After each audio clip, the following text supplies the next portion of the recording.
For the most part, with the exception of a very, very select few, have never heard of this story before and think that it's very notable. I actually think it's very notable, particularly in light of what's happening today with the Syrian refugees and kind of the status of what's going to happen with the Syrian refugees. You know, are we going to take them in? Are we not?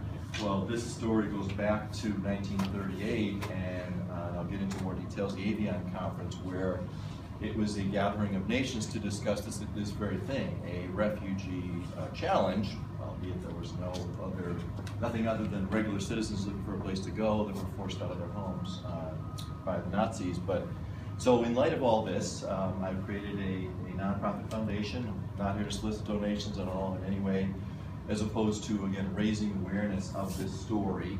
And so far, in the last year, it's been wonderful. I've had 4 specific presentations, one up at Old Orchard Beach, Maine, where I had the author of Tropical Zion, which actually is the definitive work on this subject, come and actually give a book talk, and had him as a guest author.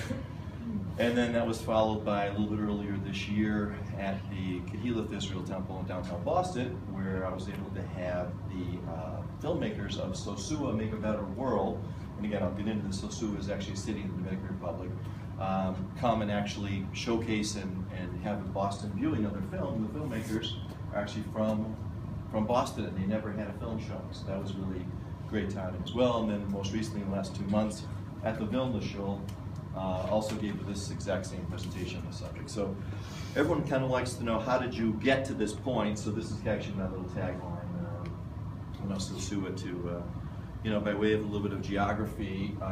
This is Hispaniola, which of course is the second largest island in the Caribbean there, and basically split it between Haiti and the Dominican Republic. The DR is about 2/3 of it, about 400 miles from one side, 150 to another, by way of just general geography.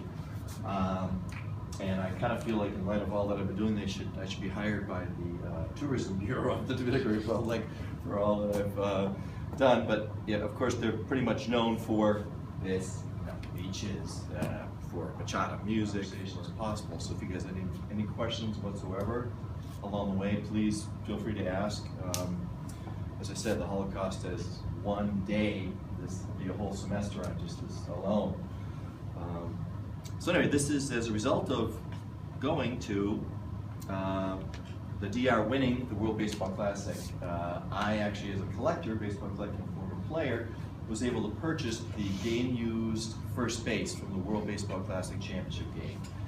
And it happened, it arrived to me on the day of the Boston Marathon bombing. And everyone was saying to themselves, geez, what can we do? And I just had this notion that I just wanted to do something, wanted to help.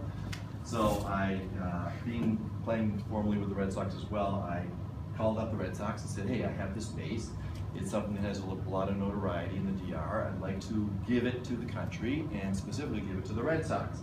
So they said, sure, absolutely, Hugh, come on in. And we arranged for a day at Fenway Park where I got to meet Big Papi. And this was at the end of our conversation. When we first started talking, he was kind of like, who the hell is this guy and what is this all about? And by the end of him understanding what the notoriety of this gift, which is kind of like, he said, like the Declaration of Independence for their country, is this serious historic item. We had this little ceremony. And so that's where, so he actually signed the base. I flew it over to the Dominican Republic on JetBlue, and I met with the Red Sox Academy, Jesus Alou, who's a very famous player from years ago, one of the Dominican godfathers of baseball. And this base, which is actually enclosed in a nice little case here, and this is actually from dirt from all the different Red Sox facilities around New England. So Portland Sea Dogs, Lowell Spinners, Fenway Park, and AAA Pawtucket. That's where all that is from. But anyway, so here's the base. I was able to put it together, and this is in Jesus Alou's office in the Dominican Republic. This is Academia Medias Rojas, which is the Red Sox Academy. And you can see there's a picture of David Ortiz, and there's a picture of Pedro Martinez. So I could have just died after this day, just to be able to meet Pedro, especially after this past year what he's done. So this is how I was, and it was on this particular trip that I was able to be alerted to this city on the North Coast that had these Jewish origins. And I thought, I was fascinated by it, I looked into it further, and I thought, who why not me, right? Why not me? So this is actually even this past year, we just had a big baseball tournament in Providence, Rhode Island, which actually I organized from the 4 largest Dominican cities in the Northeast, which is Lawrence, Massachusetts, Jamaica Plains, Boston, New York City, and Providence, Rhode Island. So it was actually in Providence, Rhode Island, but the team that came through New York City was from Mono Guayabo, DR, which is Pedro Martinez's home. These refugees amassing at all these European borders. Excuse me.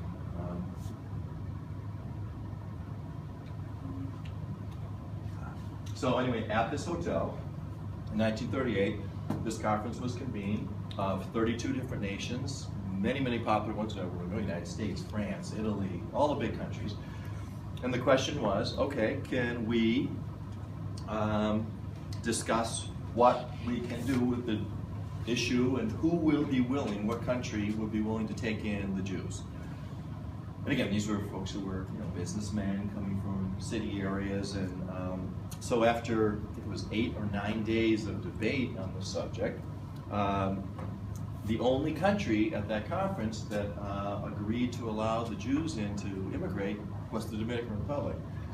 Of all those 32 countries, and it's interesting because not only did they allow them to come in, they offered this on very liberal terms of up to 100,000 Jewish refugees, and also would give them land, 26,000 acres on the north coast of the island.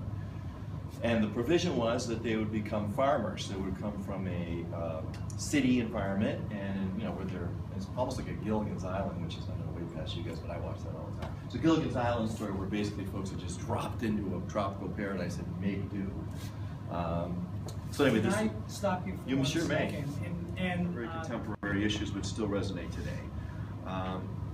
So anyway, that's the beautiful picture of the bay there. This is actually some of the first folks who were saved. Even though they were allowed, there were 100,000 Jews that were permitted to come in. Ultimately only 700 made it, and the reason why is that all the shipping lanes closed down and all of the provisions that were made for them to come into the country pretty much dried up. But again, they had to come in on the provision that they're going from businessmen. They could not be businessmen in the classic sense, accountants, lawyers, doctors. They had to become agricultural. They had to become farmers. So these are some of the very lucky folks coming over on the boat. Here they are getting off. Again, they're very fortunate. So this was where they first settled, and again, they became farmers. They even through the, I don't want to get off, like I said, this could actually be a whole class in itself. That's actually my goal and hope at one point in time, is this could actually be made into a curriculum. But they had to, each one received a couple of horses, land. They gave them all the provisions they would need to start off as a farming community. And they had a lot of stops and starts at the beginning. They tried, tomato growing, mattress making, and they did a lot of different starts and stops. But finally, after a number of years, they were able to formulate a very successful dairy cooperative where they made ham, bacon, meats, milk, cheese, and this actually in the company is Producto Sosua. I took this picture when I was last there. It was one of the facilities in downtown, which they were moved out of, but it was the most successful dairy cooperative in the entire island. They began to export out. So here they are starting from this tiny little pocket area and then growing directly adjacent to it. This is the, don't have quite as good pictures as my predecessor here was up here, but and this is all done with an iPhone and an iPad. I actually wasn't supposed to take pictures of ladies. So this is the list of the 700 that made it there, and then there's some of the photos when they actually were coming off of the boat, and again, they used it for sleeping quarters. I have a lot more about this. I actually have a video of the whole event of the Holocaust commemoration ceremony. I have a video of the service at the synagogue and other trip pictures and videos to more extensively on my website. There's also a Jewish cemetery there. This is actually my friends. This is Ansel Salomon, the highest ordained Bet Din, they call it Bet Din, rabbi. And so he's my contact there, who's kind of helping to coordinate purchasing the land, and he's going to be kind of a religious leader. And this is in front of the cemetery, Jewish cemetery, which is still there. It's funny, it's way up on the hill. You have to drive on a dirt road to even get to it. I mean, you really have to do some digging to even find out about this story. I mean, your professor was one of very many educated Jewish people who knew nothing about this at all, nothing about this story. But so the whole idea is to have, so there's parcels of land that we're currently looking at, which are right by the beach, right down the road from where the airport is, and right next to Miracle Beach. This piece of land is directly next to Miracle Beach. So the whole idea is to be able to incorporate the elements of the original settlers. So these are kind of the same type of barracks that they originally came in. My idea is to have exchange students go there, set up kind of cooperative exchange programs with other colleges and universities. They go there, kind of immerse themselves in the culture. Also over here is they didn't have, this is an outdoor theater, and this is because when they went there, they had nothing to do. They basically had to do hand puppets. There was no technology. There was, for activities, they did plays. That was a big part of the plays. In fact, we went to the museum, there was a lot of photos of the plays. So this would be to help recreate the fact of the plays. This is something that's the Butterfly Sanctuary. This is a whole, the three women who were called the Butterflies, who, there's a very famous movie called In the Time of the Butterflies, who liberated the country and overthrew Rafael Trujillo, were these three sisters, and they were known as the Mirabal sisters. And one of the reasons why I wanted to incorporate this was to commemorate their contribution. The Mirabal sisters also are known for creating, through the United Nations in 1999, International Violence Against Women Day, or Anti-Violence Against Women Day, which again is still very contemporary today. And so I've been speaking with their relatives, and they're totally on board to have this, do this Butterfly Sanctuary. I actually went down to Key West and saw the perfect one. I'm talking to the guy in Key West. Has anyone been to Key West and seen the Butterfly Sanctuary there? It's pretty neat, huh? Yeah, so I'm wanting to build that same thing here. Part of the baseball, I just had a baseball stadium. No, I'm the consultant of baseball. But on the rest of it, I have someone who is one of the people on my board of directors is actually very advanced in the arts and theater world, University of San Diego, so he's helping to kind of be that focal for that arts and theater piece.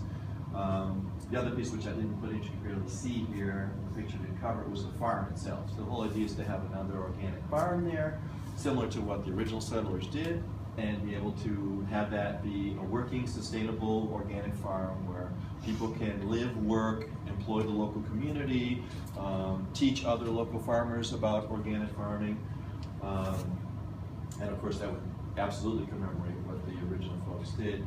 So I'm working with a lot of organic farming groups, even to have grants written to actually do that. And then I just put a restaurant in, farm to table restaurant. So the whole idea is for people to be able to come. This piece of land is a mile from the airport, right on the beach. So these are the elements of what this whole project is about, to help commemorate the three sisters, the Mirabal sisters, baseball because it's the national pastime, the original settlers in their barracks, and then all the things that they did.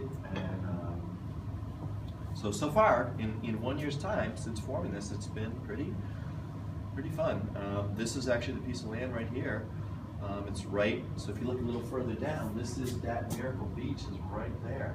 So this piece of land, because the government of the DR was so excited about this project of bringing in tourists and otherwise, they, through the central bank of the DR, actually gave me this special opportunity to buy this land, which I'm like, you're kidding me. They're willing to give me like a probably $50 million piece of land on the ocean for nothing, with the provision that I build out that project that I stated.